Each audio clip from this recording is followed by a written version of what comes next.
Welcome to Name 3 Songs. I'm Sarah Fagan. I'm Jenna Millian, and this is a podcast where we challenge sexism in the music industry and empower fangirls. Because let's be honest, fangirls knew about that band way before you did. And if you stick around long enough, we'll also let you in on some new music the girls are already crazy about. And this is just your friendly reminder that if you're really missing us during the days after you finish the most recent episode, you can get more Name 3 Songs content by joining our Patreon community. We have a Discord and we have bonus episodes and other fun stuff. So you can go sign up at patreon.com/name3songs for bonus Sarah and Jenna in your life. Or if you just like to give us a tip because you really liked today's episode, you can do so at paypal.me/name3songs. Okay, so Sarah, before we get into it, I have a question for you. Okay. I feel like we might have touched on this before, but I honestly can't remember. So I have to know, were you a Jesse McCartney girl? Obviously, I was a Jesse McCartney girl. I was obsessed with Jesse McCartney. I made my own posters of Jesse McCartney. I was so obsessed with him because there weren't enough. So I would print out screenshots from music videos and I'd like glue together my own collages of Jesse McCartney. I watched Summerland, which was the worst TV show in all existence because Jesse McCartney was in it. This man ruled my whole life. I have a poster that on the bottom of it had a prediction of when we were going to get married. Were you a Justin Bieber girl? No. I mean, Okay. Sort of, not really. I was too old for Justin Bieber, but my freshman year of college, when I was in college in America, my friends and I went and saw whatever his first movie was, and I was so blown away by that movie that everybody was like, wow, Sarah's in love with Justin Bieber. And for my birthday, which happened like a week after that movie came out, my friends printed out a life-size photo of Justin Bieber and hung it up on my dorm room door. Wow.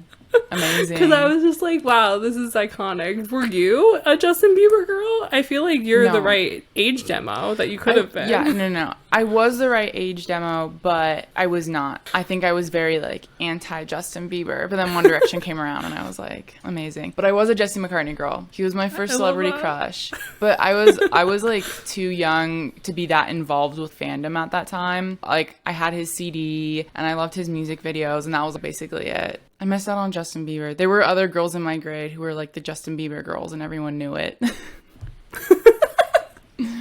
But not me. I was too cool for that. I love that. But anyways, a lovely precursor to this conversation. What are we talking about today, Sarah? Oh my god, we're talking about a topic that I am so passionate about that I think I've mentioned it in almost every episode where we talk about men. You mentioned it so much that I was like, all right, we just need to dedicate a whole episode to this. Because I'm so passionate about the fact that this exists. So we are talking about my favorite ex-teen male singing star trope, which is the Justified album syndrome.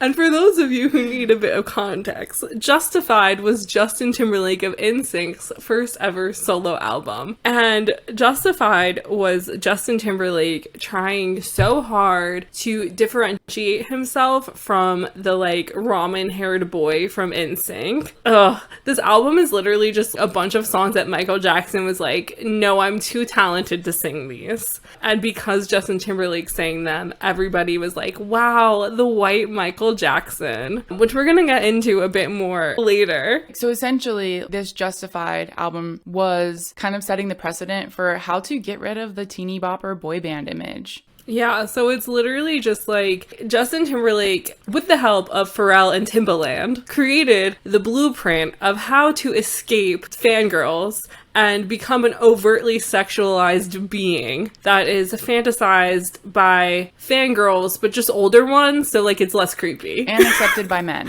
And another common theme of the Justified album is a boy bander leaning very hard into R&B style music that might not necessarily suit this person's vocal range or abilities. So there's a lot of check marks, and unfortunately every single white man on this list checks them off. Was like, heck yes, I want to be Michael Jackson. I deserve to be Michael Jackson.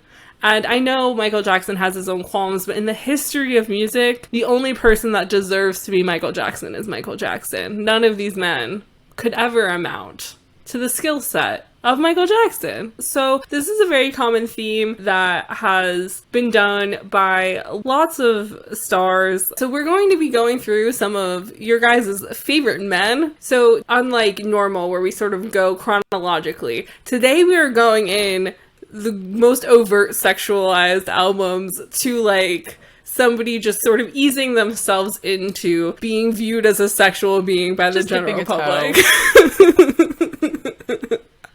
Just like an acceptable amount. Just dipping a toe into the sexy waters. Today is going to be a very fun adventure for everyone. We're going to start this off with the patron saint of Justifieds, which would be, of course, Justin Timberlake. So Justin Timberlake was born in 1981 in Memphis, Tennessee. So this young boy has always his whole life been like, ah yes, I shall be Elvis Presley one day. That's the goal. That's the dream. So he is a pageant boy.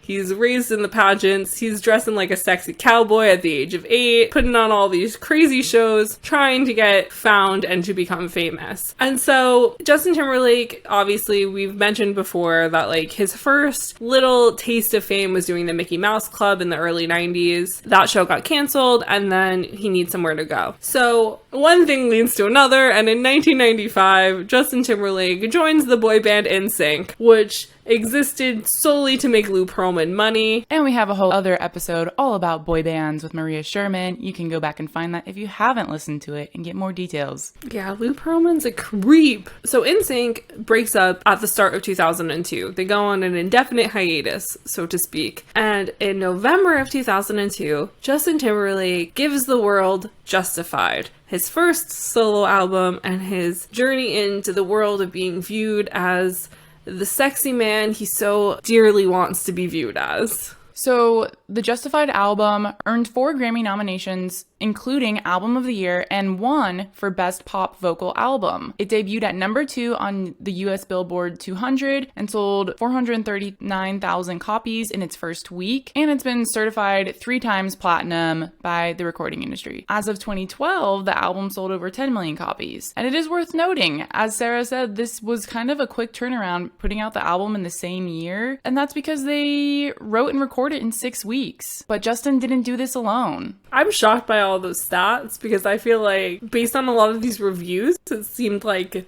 the people that quote unquote mattered were like, nah, thanks. But I guess it was also so close off the back of the breakup with Britney Spears that I think that there was probably so much pop culture conversation going on that it was inevitable for the album to do well. But the reason why this album was able to be recorded so quickly is because the album was mostly written before it came into existence in Justin Timberlake's life. So in 2020, Pharrell confirmed to Billboard that he had actually written most of the album for Michael Jackson, and Michael Jackson was like, no thanks, I don't want this. And so it's interesting because, and this is where like the internet sort of fails us, because obviously this album came out in 2002. There's not a lot of stuff going on. In lots of the articles that we found, it's saying that Justin had co-writing credits and did all this stuff. But then if you look at the writing credits on the album, Justin's not listed as writing. He's like composed vocals and stuff, but he hasn't written the lyrics apparently. But I like don't 100% know what to believe or not, but I do know that these songs already mostly existed prior to Justin having them. I mean, it's interesting, like, as we go through some of the reviews today about these albums and people criticizing them one way or another, I started to realize that a lot of albums review fail to recognize the team that's written on them. I think more recently that's a thing, but when they're criticizing them, it's like, Justin Timberlake actually didn't write that much. So you're really criticizing the writers of these songs. And it is funny that he got so many Michael Jackson comparisons, since this album was literally written for Michael Jackson. And they just put like a white boy on the front of it. Also, I think this goes back to the thing of like, when you achieve like a certain level of success and fame, you kind of, I don't want to say you get things handed to you, but in this case, it's like he had this album essentially handed to him of it was already written. They just needed somebody to sing it. So how much credit can we really give his creative process on this? I don't know.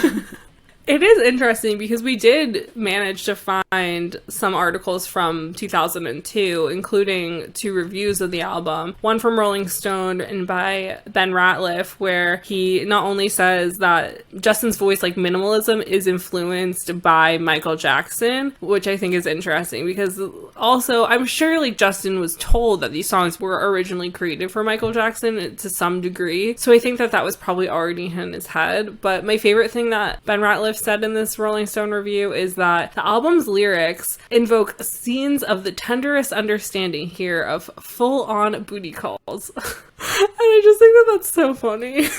But then also in 2002, Caroline Sullivan for The Guardian wrote an article, and this is where we start to see the acknowledgement of the R&B sort of style. And so what she says at the start of this review is, some say in all seriousness that this album of generic R&B crotch grabbing will establish Britney's former squeeze as the new Michael Jackson.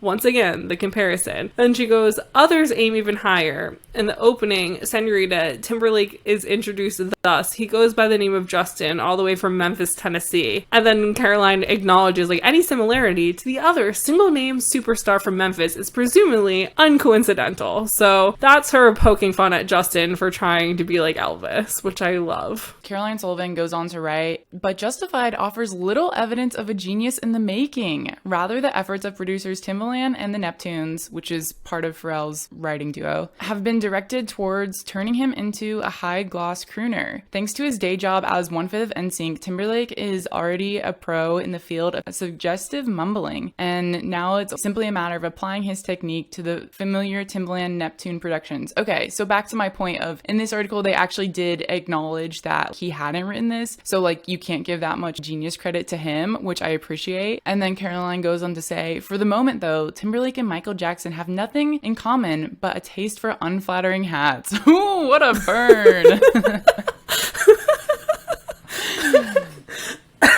So it's really funny because it's like, even though critics are pointing out, I don't know, the fact that he's trying so hard to be really cool, they're saying that he didn't really do it well, but yet the album was received so well and like has gone 3 times platinum and all that. Well, I think that we've come to understand the difference between people who just digest music and people who live and breathe music and like have to focus on these things. And when you have the information that these people will have, I feel like you can make a more concise response to music rather than being like, oh, this is fun to listen to at the pool. Because I mean, I hadn't listened to this album in years. And when I was doing research for this, I found another article that mentioned about how Janet Jackson actually featured on a song on this album, which shocked me because that's even more hurtful that Justin did Janet so dirty after the Super Bowl. But yeah, I went and I listened to the songs and I was like, this is very good Miami pool party sort of music, you know?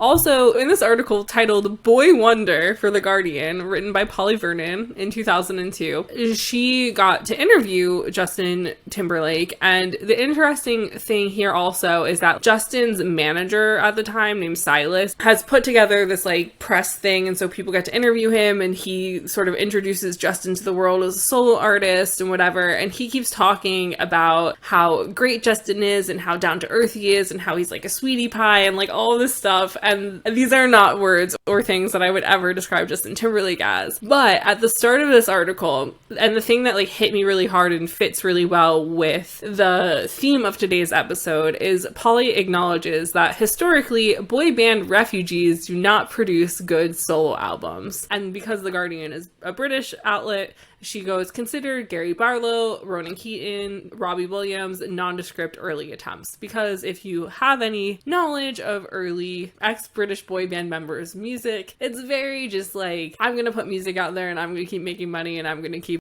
having girls want to have sex with me sort of vibes. And so I think that that's really interesting. And also, again, with the check boxes that I acknowledged earlier, which I sure hope you like wrote down to keep track of. She also goes that Justified is inventive and instant, grindingly raw and sexy. It's a truly great record. It's intensely R&B and hip-hop influenced, yet it doesn't sound like anything else. But also in this article, she does be like, except for maybe early days like Stevie Wonder. or Prince. And so it's kind of like taking the piss out of it, where it's like, yes, it sounds like nothing else, but also maybe like black people did it better.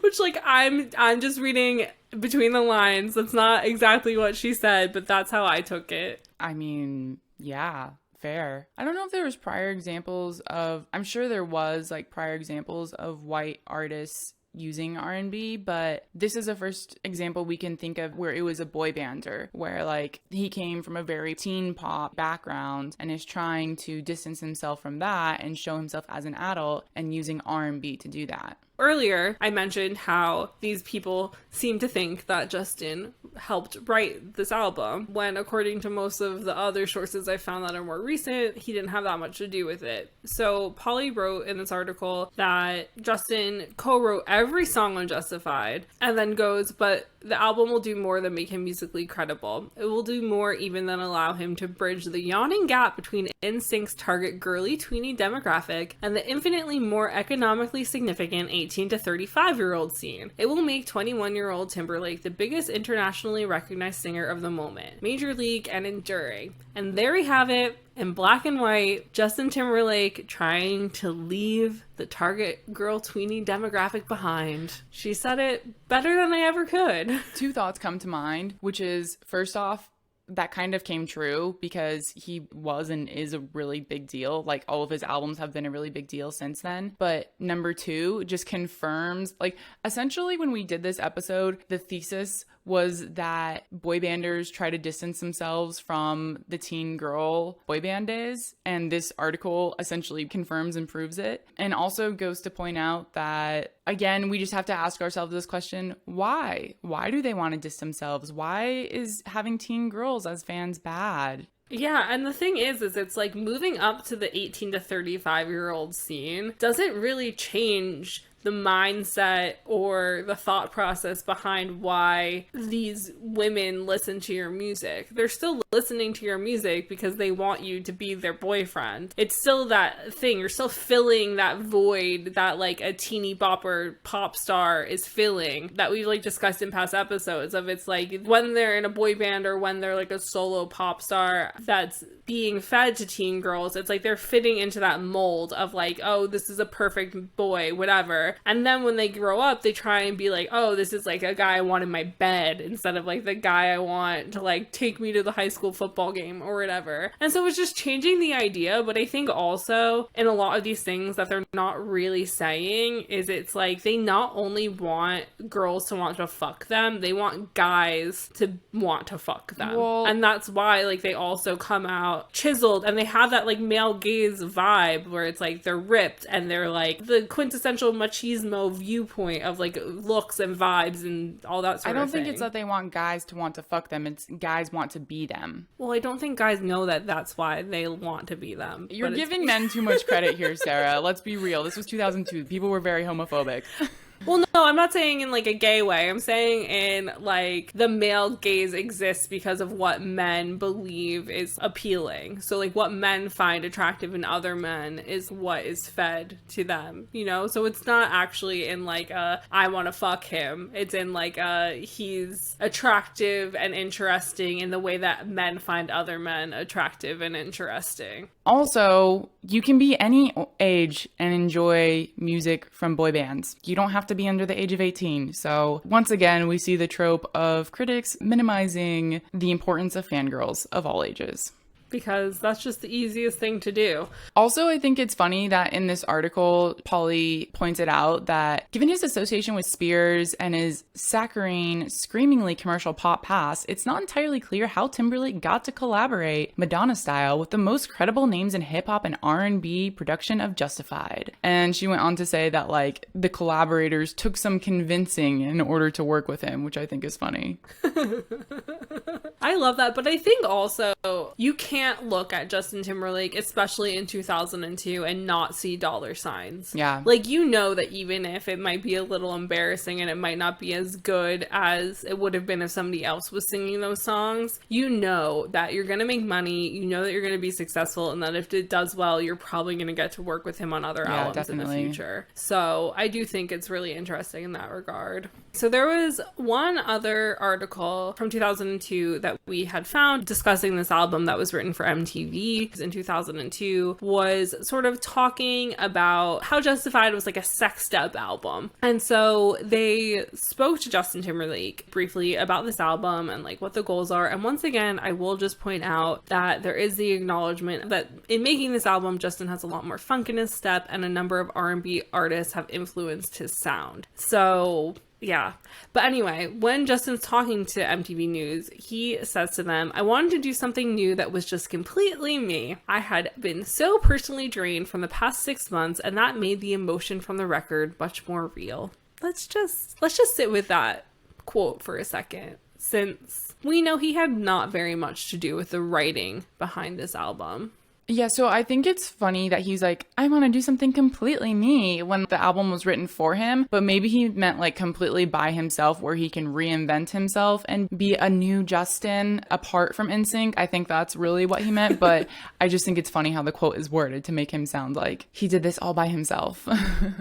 Yeah, it is interesting because I mean, also on this record, he did collaborate with a lot of people in hip hop, including, like I said earlier, Janet Jackson with the song "And She Said Take Me Now." And I just think it's interesting because this author for MTV News goes, "The cut is easily the most sexually graphic song Timberlake has ever recorded, and Jackson's breathy vocals make the track sizzle with extra sensuality." And number one, I feel, again, even more mad about the Super Bowl incident because Justin Timberlake had Janet Jackson on his album singing the most sexually graphic song on the record. He did that for you, Justin. Like, okay. She did that for you. And this is how you repay her.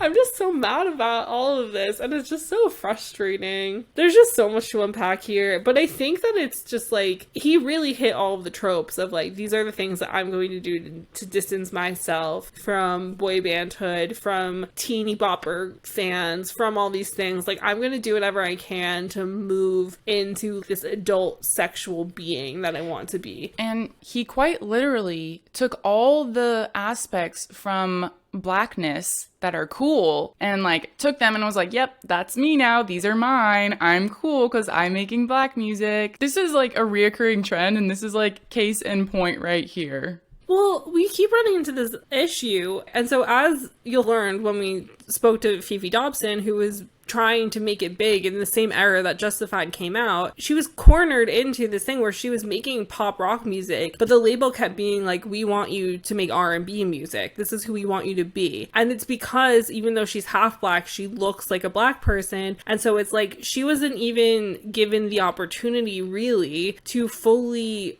own the style of music she wanted to do because of what she looked like. Meanwhile, Justin Timberlake's out here as a white man going into R&B music, and nobody's batting an eye about it because white people can do whatever the fuck they want. And so we keep running into these issues. And also pretty crazy to note that Fifi Dobson supported Justin Timberlake on his Justified tour.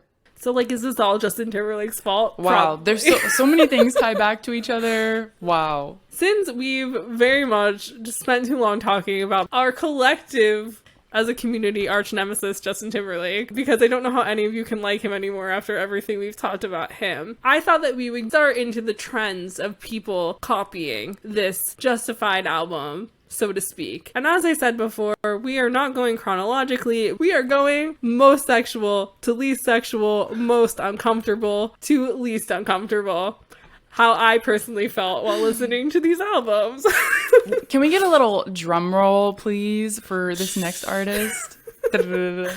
Of course, it would not be Name 3 Songs if we did not shit on Liam Payne a little bit in an episode about men.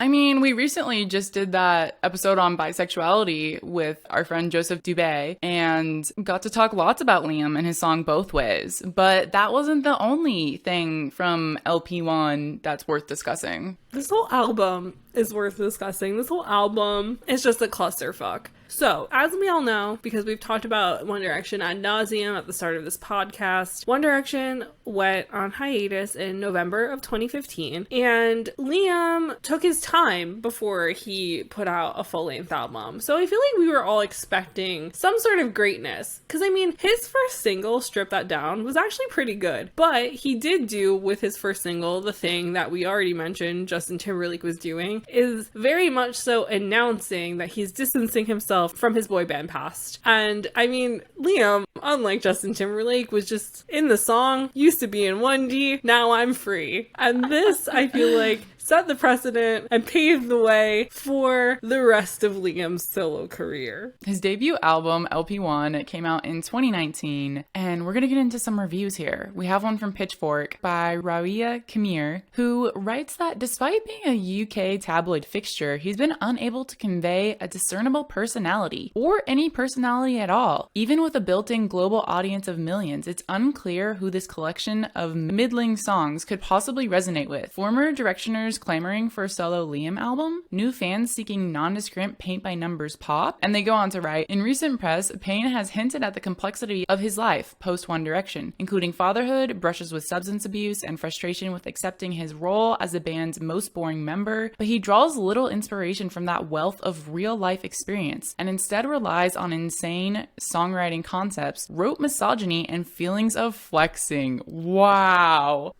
They just absolutely grilled him. I mean, first off, coming off with the fact that he doesn't have a personality, which I feel like we were all kind of feeling, because this is the thing with Liam, is we talked about, again, in our episode with Joseph, about bisexuality.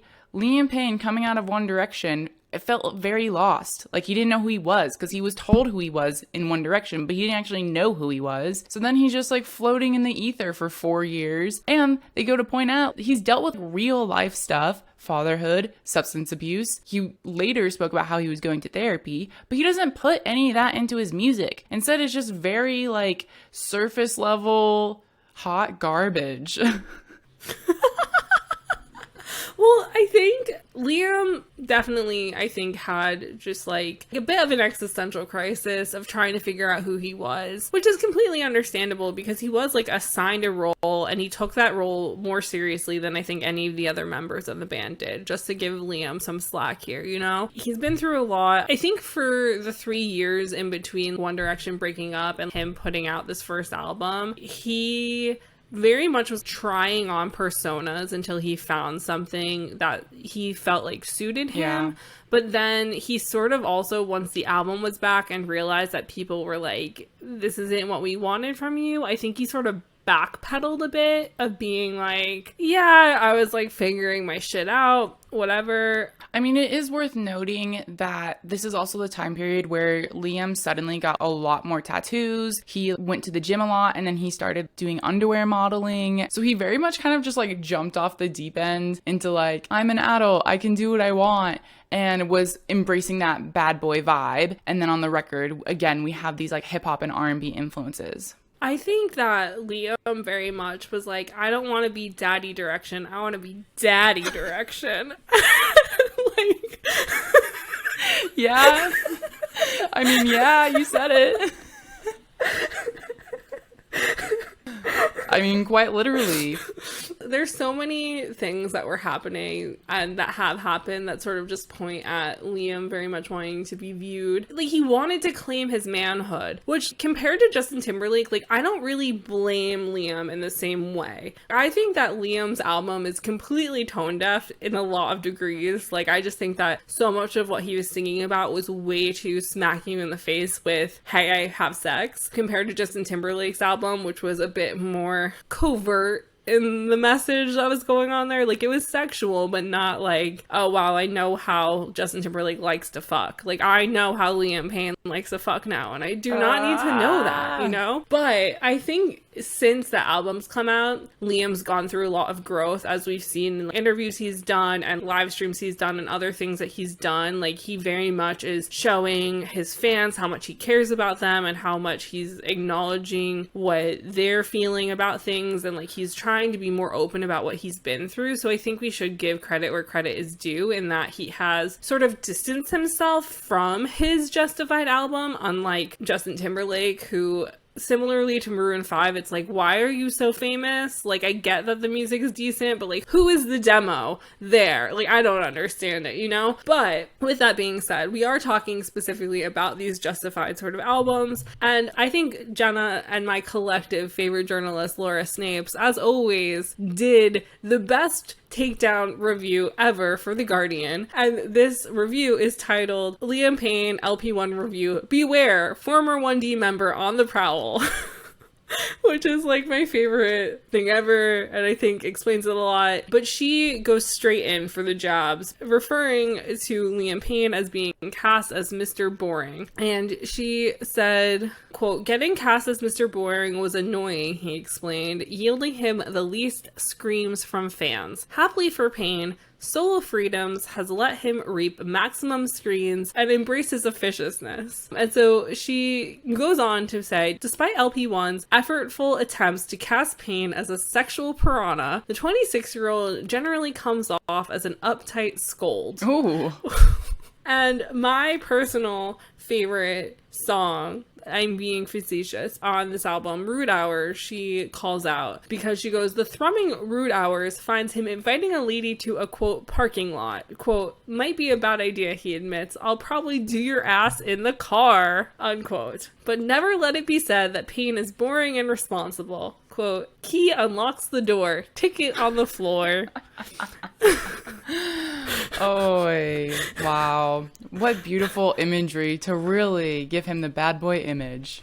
I'm obsessed, and I continue to be obsessed as she goes on to say, "Such are the accidental highs of an album empty of intentional humor, heart, or anything much human at all beyond base carnality. Its generic trap and Latin-tinged production and its many guest rappers suggest Payne is trying to keep pace with Drake and The Weeknd. But he can't, because his rank randiness lacks the sense of guilty pleasure that makes his Canadian contemporaries irresistible."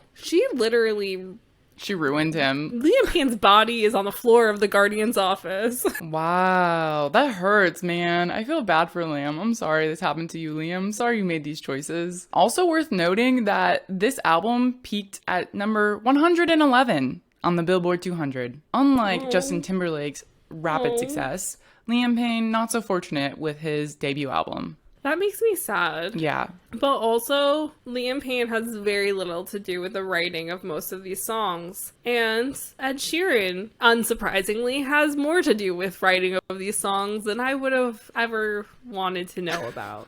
So Liam had actually very little to do with the writing of the lyrics of this album. So I don't know if that helps or whatever. Again, I don't hate Liam Payne. Well, okay, you know what? Contrastingly, when we're going to talk about Zayn Malik in a little bit here, Zayn said in interviews, like, if somebody asked him, would you rather be successful or real? And he said real, because people can see through fakeness, and if you're real, you will be successful. Whereas Liam, this album is super fake. Like you just said, Liam didn't have a lot to do with the writing of the lyrics, and it showed. People knew, it was obvious, and that's probably why he didn't get very good reviews with this. Well, that's similar also because, like, we're gonna also touch on Jesse McCartney a bit towards the end of this episode, in that Jesse McCartney never went full throttle into Justified area, but he did move more towards R&B. And he said that, like, at first his fans were kind of, like, questioning the move of music styles, but once they realized the like honesty behind it, they were gung-ho and continued to be his fans. So I think that that's what we see here with Liam, is that Liam's fans were kind of like, we can tell that this is dishonest and like you're not being true to yourself by putting out this music.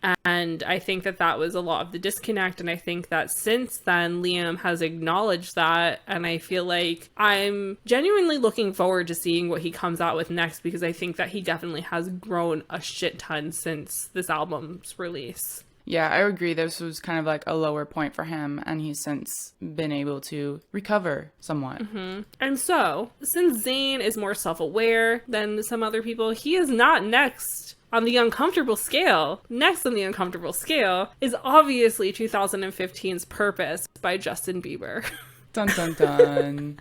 So Justin Bieber, while he's essentially the same age as the One Direction boys, Justin Bieber was famous from a lot younger age. Baby came out in 2010 when he would have been like 15, 16. And as we mentioned in the beginning, was very much a teeny bopper boy. And so Purpose was Justin Bieber's third album, depending on whether or not you count his Underneath the Mistletoe album. We're not going to count it for this purpose. So it's his third album, which came out in 2015. And it was very much his first attempt at trying to distance himself from the teeny bopper image. And since it came out in 2015, he would have been approximately 21.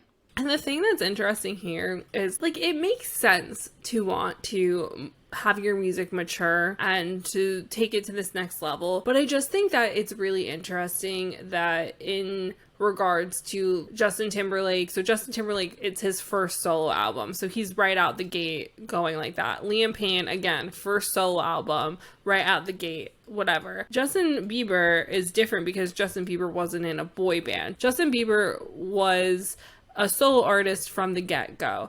And the thing that is frustrating is that Purpose very much just went full force into completely changing genre, completely changing vibe, completely being like, look at me, I'm an adult, this is who I am now, you know? And I feel like if he had sort of eased people into it, it would have been a much different sort of, it just would have been like different in the like pop culture zeitgeist of things, because I don't think necessarily that Purpose was a bad album or anything like that, but I do think that as somebody who wasn't a fan, I was just like a casual listener of Justin Bieber, it was kind of like a shock to the system to all of a sudden have this person I viewed as like this sugary sweet pop boy put out this album that's very much like, I'm an adult now, this is my life, this is who I am. For me, so I'm not very close to these records, so this is kind of an outsider's impression of this. Because his singles off of this were like, What Do You Mean? And like, Love Yourself. I don't feel like sonically it was that drastic of a switch. I mean, if you think about it, like, hip-hop and R&B has underlying pop tones, yeah. And especially like in 2015 these genres were already being mixed so much, so they could still qualify as like pop music. I feel like it was more so his image that changed, yeah. And especially like the album cover and how he was presenting himself, that was really kind of making it obvious he was trying to push away from his previous teen boy image. I think also just like lyrically the themes of the songs were very much like, I am now a man. But I think that you definitely have hit the point of like his image very much changed. And I think that he was trying so hard. We sort of talked about this a bit in the Justin Bieber episode that we did have, although we were regrettably too nice to the man, is that he very much went through this like bad boy phase in the public eye. So I think in conjunction with the album, I just think that this Purpose era of Justin Bieber is what makes... which is why this fits in the middle of the uncomfortable sexual scale. Yeah, no, that makes a lot of sense. So Pitchfork reviewed this record. A writer named Brad Nielsen writes, the advanced singles for Justin Bieber's Purpose showcased his best performances to date, while hinting at a successful transition beyond teen pop. And yet, the full record too often comes off like a redemptive PowerPoint presentation while suggesting that the singer's idea of adulthood involves the ability to convey pettiness without emotional intelligence. I love how he's like praising him and also burning him at the same time. I know, it's so iconic. And he goes on to write, Purpose is less an album than a deliberate act of repositioning. As much as 2010's Believe was intended as Justin Bieber's micro-adjustment into adulthood, the advanced singles for Purpose, What Do You Mean? And Sorry are his first hits without any traces of teen pop. So I think both you and Brad here are right in what you're saying, in that pop definitely has so much going into it of like different genres. It's very much like a mixing bowl of sounds, but most of these songs I think have enough of a step away from it and into the more hip-hoppy vibes of music, and that's also ticking that box on the list of like what it takes to classify something as being a justified sort of album. Yeah. No, I think lyrical content definitely plays into that. And also, this debuted at number 1 on Billboard 200. So a much more successful attempt for Justin Bieber. While this Pitchfork review was critical of him, I think that overall this album was really well received by the public. Well, yeah, I mean, we mentioned this in that episode about Justin, but like this was the album where guys were like, oh, is Justin Bieber talented? Like, does Justin Bieber have a skill? Oh, wow. Like, should we be paying attention to Justin Bieber? I mean, even on that record, he just worked with a lot more respected people. There is a GQ interview with Justin Bieber called Justin Bieber Would Like to Reintroduce Himself. This was in 2016 by a writer named Katie Weaver, who points out that because Justin Bieber had this like troubled teen past that we all got to publicly witness of him with the monkey and him mooning friends when he was at Mayan ruins in Tulum. Like there's a whole thread of events that happened with Justin Bieber. He embarked on a whirlwind public apology tour. He sat down for a chat with Ellen. He smoldered on the cover of 17 alongside the statement, "I was disappointed in myself." He bought dinner for cops. And then last fall, Justin Bieber did the most prudent thing he could possibly have done to earn the world's forgiveness. He released an album of face-melting bangers. So again, we're setting the stage here for Justin Bieber's troubled teen years. He's putting that all behind him because he's matured and grown up, and this album is a new way of coming out and proving that. Well, 2015 was also the year of the very infamous Comedy Central roast. So that also puts Justin Bieber in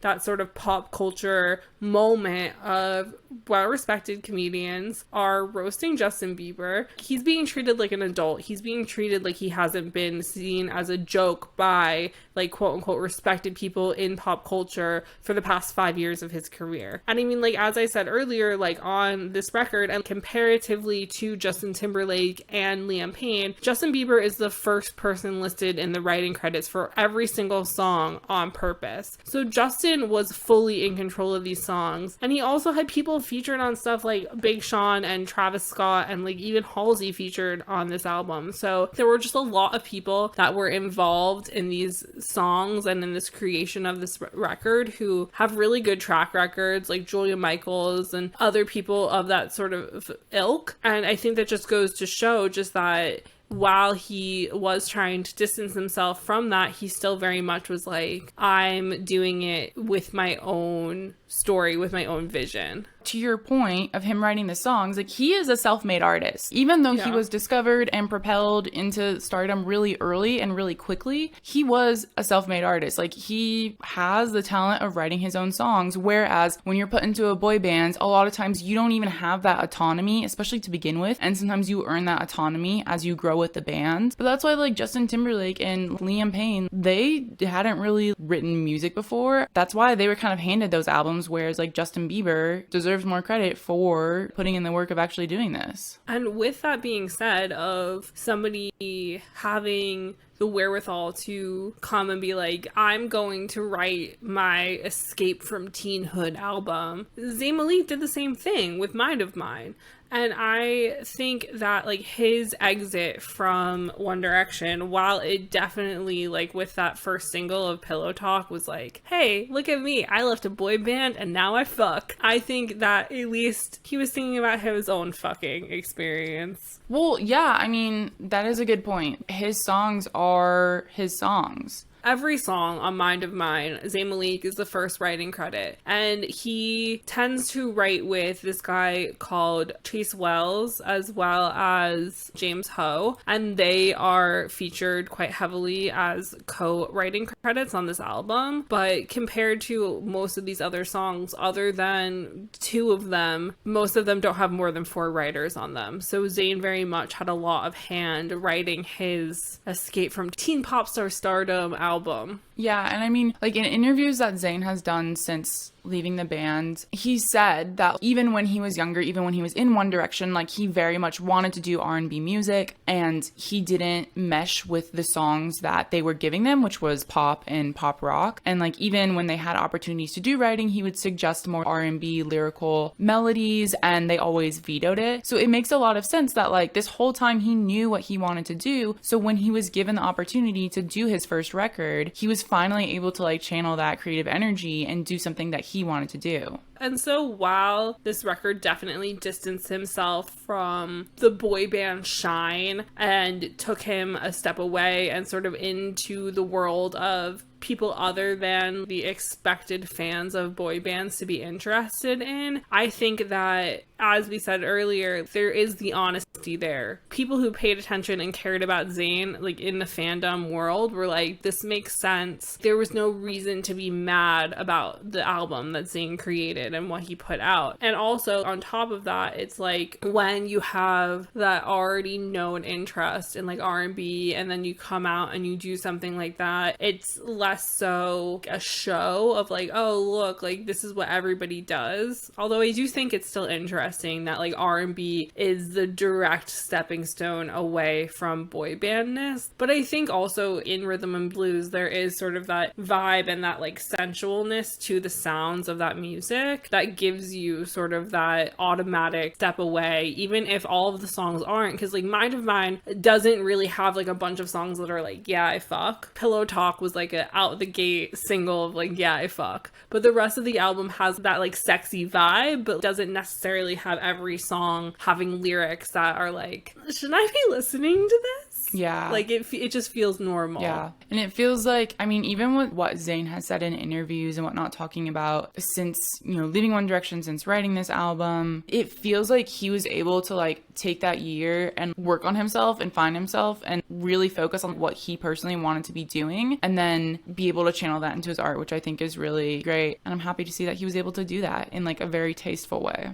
So Zayn comes out the gate with his first single in Pillow Talk. And I think that Pillow Talk got a lot more interest and intrigue because not only was this his first song, but he also debuted his relationship with Gigi Hadid in the video. And I just remember when I was working at the entertainment news site that I was at, that we were all screaming about the fact that it looked like Zayn was trying to prove that he fucked, but it looked like he never kissed his girlfriend in his life because it was like the most uncomfortable music video we'd ever watched. But so there were two articles that really stood out to us that talked about Pillow Talk, and in Newsweek, Deepo Faloyan wrote, and it's the same thing that we've been saying time and time again of like that R&B thing. So they go, Malik hopes that the R&B soaked record and its accompanying video consisting of the obligatory supermodel draped around topless rebel imagery will prove his acrimonious split from the band in March 2015 was worth it, proving that his talents were wasted when limited to singing about how much fun having fun was. And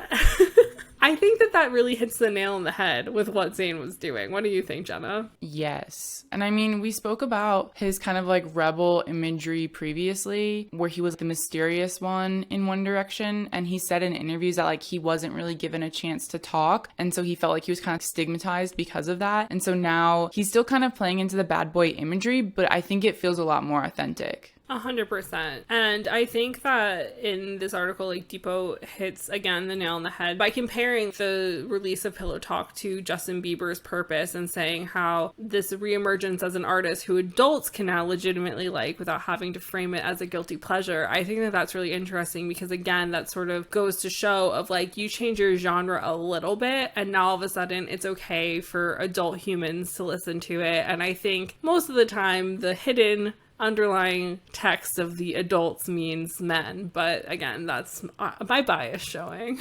Yeah, or just the fangirl stigma in general. And so Billboard also reviewed this music video when it came out, and Zayn spoke with the Sunday Times talking about the song's content, saying everybody has sex and it's something people want to hear about. It's part of everybody's life, a very big part of my life, he said, which is quite a funny way to put it, but he's just letting us know, hey, he's an adult, he has sex, he can do what he wants. And the writer goes on to say, if Pillow Talk is anything to go by, Malik has left a bubblegum pop behind. From here on, it's slick R&B. Quote, a place that is so pure, so dirty and raw. Be in the bed all day, bed all day, fucking you and fighting on.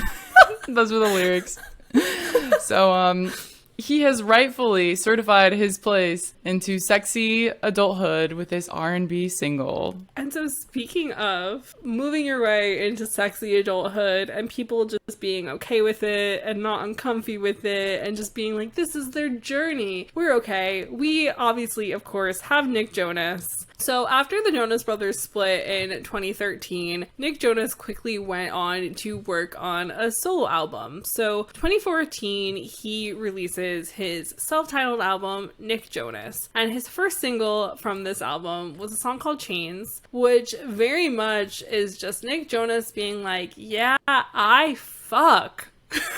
And it's basically as uncomfortable as Pillow Talk is. The song starts with the lyrics, with her wine-stained lips, she's nothing but trouble, cold to the touch, but she's warm as a devil. I gave her my heart, but she wanted my soul. She takes till I break, and I can't get more. And the chorus just talks about how you got me in chains. You got me in chains for your love. So there's so much to unpack there, and so much intrigue and interest, and I can't get over it. And I think that my remembrance of Nick Jonas's solo career mainly revolves around the song Jealous, and that song making me uncomfortable. But now that I have discovered Chains, I don't know if he should be moved up higher on the list, but I have no recollection of these songs or this album, so I will let you share your opinions here. I feel like Nick Jonas's solo career was one that existed and didn't exist simultaneously somehow. Like, I think that it was a big deal, but also not a big deal, and I don't know how that's possible. But I think that his jump into the more R&B style music and these sort of things fits in the same way that it fit with Zayn, in that, like, the Jonas Brothers very much were like a self-made band. Their music was growing and changing as they were getting older. It wasn't surprising that he would make a switch of style of music, because again, when you're in a band, you have to collectively agree on what style of music you're doing, and there are different tones in people's voices and like all that sort of stuff. So I think that this made a lot of sense. And in 2015, Mickey Rapkin for Elle writes about Nick Jonas's release of the song Jealous, and what they write is that when the Jonas Brothers called it quits in 2013, Nick was able to hit the reset button on his career and abandon the Disney industrial complex forever. He ditched the infamous purity ring the Jonas Brothers had famously vowed to save themselves until marriage, in favor of six-pack abs and a surprisingly hot solo career that's drawn comparisons to another child star made good, Justin Timberlake. And I think that that's very much what the case is. And like Brittany Spano said for Rolling Stone, the album is very much a sexy throwback R&B album that is clearly meant to just like shed his old image. But I think that he did it more tastefully than Justin Timberlake in a lot of ways. But also, once again, we have an album that is predominantly written by the person singing the songs. So these come from a place of Nick being like, this is my actual personal journey, whereas Justin Timberlake and Liam Payne's were coming from other people's personal ideas of what their personal journeys were. But also in this Elle article, they do go on to interview Nick Jonas, and he did make some comments that I think are more uncomfortable than any music he's ever put out. Yeah, so they asked him about the purity ring situation, and he said that his view on sex had changed over the years, and that, quote, as a 22-year-old man, I'm a man in all ways, and I'm comfortable with that. It's freeing now to be transparent. And then they go on to ask if he's ever had sex to his own music, which he says no. And they kind of egg him on, saying, come on. And he's like, it's a no-fly zone. It's so awkward. I've never even tried. And then they're joking around, and he basically says that his song Jealous is a good tempo for sex. But, like, while those are cringy, it was prompted by the interviewer. Oh, 100%. But I just think it's funny that, like, you leave a boy band and suddenly you're asked about, like, oh, do you have sex to these songs? Do you imagine people having sex to this song? Did you write this in hopes that people would fuck to this song? Because, I mean, Zayn got asked similar questions, too. So I just think that it is quite interesting in that regard. But I think compared to the rest of the people on this list, like Nick Jonas's foray into Justin Timberlake syndrome is not that exciting, because I think also that once the Jonas Brothers came back in general, they were all like, we all fuck. Here are our sexy wives. Like, their constant journey has been, yeah, we fuck. Yeah, I mean, it felt like from Disney, it was like a quick rise into adulthood for them, and one that maybe wasn't as surprising as what we've seen with other boy bander types. Well, I think also just like everybody sort of knows a bit, especially at that point, about the chokehold that Disney has on artists. So I think that the need to sort of hide your blossoming adulthood as an artist working with Disney is very well known. So I think that it was more accepted and less sort of like mocked because people were like, they wanted to get out. This is them proving that they had to get out. Yeah, I think that makes a lot of sense. And speaking of Disney Channel, we do have another star who was on Hollywood Records. None other than Jesse McCartney and his beautiful soul. So Jesse McCartney is interesting because Jesse McCartney was signed to Hollywood Records for most of his career when he was in the limelight. And I think as a common occurrence, like we talked about briefly in our Disney Burnout episode, is that Hollywood Records, once they stop seeing dollar signs, they stop pushing your music and they stop sort of caring. And so Jesse McCartney, he started his career in the boy band Dream Street. So he's been doing music for like most of his life. And his music was very much always love song, croonery, but there were always sort of like hints at him being a teenage boy, like an adult, like that there were other things going on there than just sugar sweet goodness. And so in 2009, when he released the song Body Language, I think that people were not as shook of him leaving behind this good boy image because it was just like a little taste of it. It wasn't a whole album. He wasn't going full swing ahead into here I am, here is me as a sexual being, but he was sort of slowly moving into the world of more R&B style music, which he said in an interview that his audience, like his fans, were definitely giving him some mixed reviews about it. But he goes, I think the one thing that came across was the honesty. As soon as you're dishonest, the fans are the first people to tell you. But it was an organic transition for me, given that this is what I was comfortable singing. And so his fans jumped aboard the ship, and then he went on to say that as his music sort of started to get more into the style that he really wanted to be doing, that his audience was growing from predominantly female bands to including some guys. And so Jesse says to Jocelyn Vanna for MTV that I see a lot of my audience as mainly girls, but I see a lot of their boyfriends coming now that never would have happened 4 years ago. They're curious, which you know how I feel about these kind of comments. It's funny because Jesse McCartney was the blueprint for Justin Bieber. He was the solo, cutesy, blonde boy before Justin Bieber. And I kind of feel like 2019, 2010, when he put out the singles Body Language and then Shake, I feel like he kind of already had his peak and he was kind of like on the downward trend already, as much as I hate to say it. So it wasn't as big of a deal because he wasn't as in the limelight as he was when he was younger. Yeah, no, I mean, definitely. Like, he was doing movies and TV, and he was still definitely doing a lot of stuff, but I think his music was sort of at a constant of, like, his fans aren't going anywhere, but maybe new fans aren't coming. But, I mean, he was supposed to release his 4th studio album in 2011 on Hollywood Records, but the president of the label was replaced, and that delayed the release, and then they wound up dropping him. So the album has never seen the light of day, and when he's spoken about this potential release of the album, it sounds very much like this 4th album that never saw the light of day was very much going to be his Justified record. And I personally, as a day one Jesse McCartney stan, am kind of thankful that this album never came out, because in 2010 he once again speaks to Jocelyn Vanna from MTV, and he basically was telling her about how while on Departure, which was his 3rd album, he had touched on sexier R&B tracks, that this next album was going to be even more so into that light. And basically, like, the goal had been to make this album a sexier sort of record, incorporating more of that R&B sound and pop melodies and all that sort of stuff to make club night sort of music. So I do think his career was going in a very interesting trajectory that we never really got to see it take place in. But Jesse McCartney does very little interviews, so we don't really have that much information about the boundaries he was trying to break in creating new music. Although that record was being produced by Sean Garrett, Kevin Rudolph, and Tyga. So wow, yeah, no, I feel like we definitely would have been in for a wild ride on that one. He might have ranked higher. We don't know. He could have ranked higher in this list if the album had come out.